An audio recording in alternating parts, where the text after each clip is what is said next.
Vidjeli smo da se Njemačka odlukom državnog duga od 500 milijardi eura osigurala je značajna sredstva za obranu.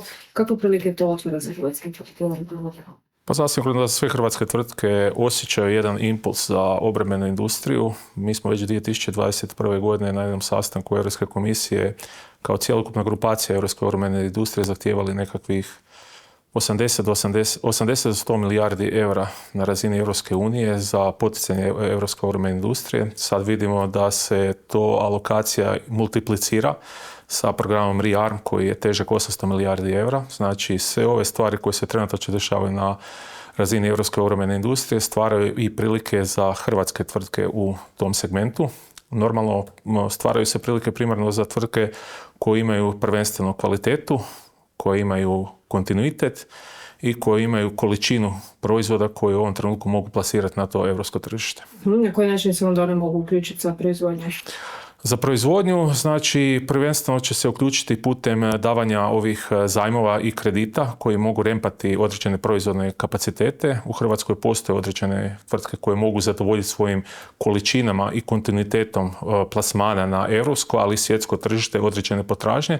Za sve ostale postojaće određene kreditne linije kojima će moći rempati svoju proizvodnju, odnosno pojačati. Znači, karikiram, ako neko proizvodi 100 komada mjesečno nekakvih sredstava, ubojnih bojnih sredstava, sa ovakvim nekakvim kreditima moći će rempati tu proizvodnju na nekakvih 1000, 10.000 ili koliko god će trebati po pitanju nekakvih ugovora. Ko su nam konkurenti možda u ovom trenutku po proizvodnju? Pa, mislim da smo na razini Hrvatske, svi su nam konkurenti.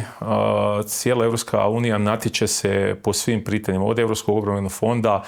Postoje tvrtke u svim segmentima gdje jednostavno Hrvatska je ušla u tržišnu utakmicu čime je pristupila Europskoj uniji. Znači, vi u ovom trenutku imate i na proizvođačima balističkih kaciga, imate žestoku konkurenciju i na proizvođačima pušaka, pištolja, da imamo vrlo jaku tvrtku kao što je HS Product, ali ona se natječe i sa jednim Heckler Kochom i sa Glockom i sa Sig Sauerom na europskom tržištu i to su nekakve konkurencije na koje moramo računati. Ono što je činjenica da se tučemo s tom konkurencijom po pitanju primarno kvalitete, kontinuiteta i količine koje možemo izbaciti na tržište. Postoji nam možda neka strategija za snažniji proboj? Strategija primarno je orijentirana na to da li koristite vaše proizvode i vaše usluge obrambene industrije u nedomaćem tržištu. Kad odete na nekakav vojni sajam, međunarodnu vojnu izložbu, niko vam neće uzeti ili pitati za neki proizvod ako on nije korišten u vašem sustavu ili Oružanih snaga ili Ministarstvo unutarnjih poslova.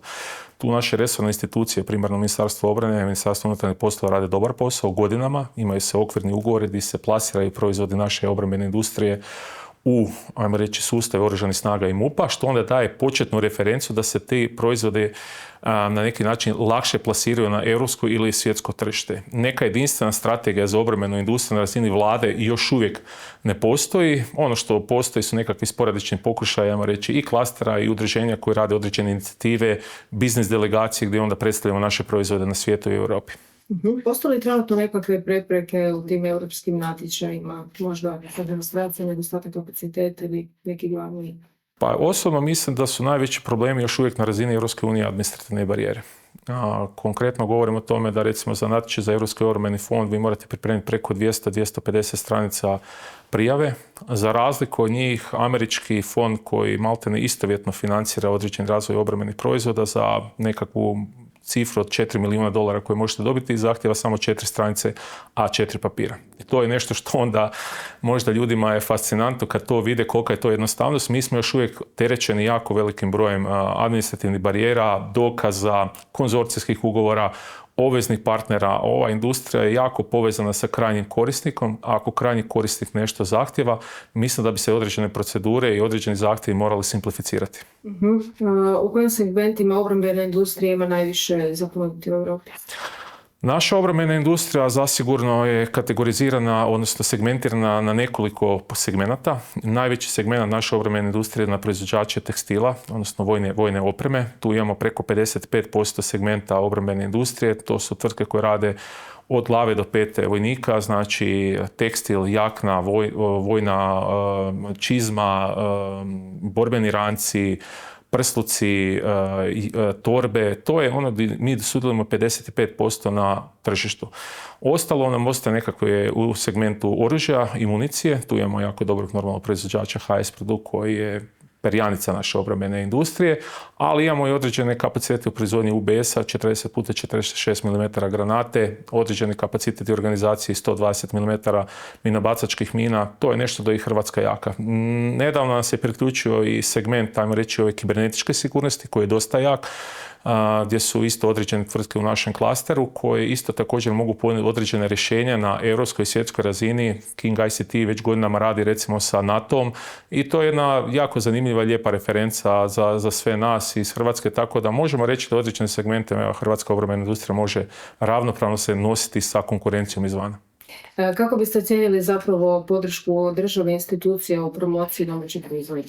Pa kao što sam rekao, godinama već Ministarstvo unutarnjih poslova, pogotovo Ministarstvo obrane, radi na dugoročnim okvirnim sporazumima koji davaju prvi plasman hrvatskih proizvoda u sustav oružanih snaga i Ministarstvo unutarnjih poslova. To je ključna prva referenca koju naši proizvođači dobivaju. Normalno da očekujemo sa donošenjem dugoročnog plana razvoja oružanih snaga da se identificiraju nekakve nove možda tehnologije koje možda do sad nisu bile toliko zastupljene, primjer nekakvi dronovi, ICT rješenja, komunikacijska rješenja, sad nam je taktički radio nedavno ušao u operativnu uporabu oružanih snaga. Kroz klaster okupljamo jako puno start-upova i malih koji na neki način nemaju svoje nekakvo krovno udruženje, ali kroz klaster nalaze se u tome i davaju nam nekakvu bazu podataka koju onda mi kroz klaster plasiramo prema Ministarstvu obrane i što nam je glavni cilj da pokažemo da hrvatska pamet mlada razvije nekakve nove tehnologije, nekakve nove stvari koje možda mogu biti iskoristive u budućim izazovima na geostrateškom nivou.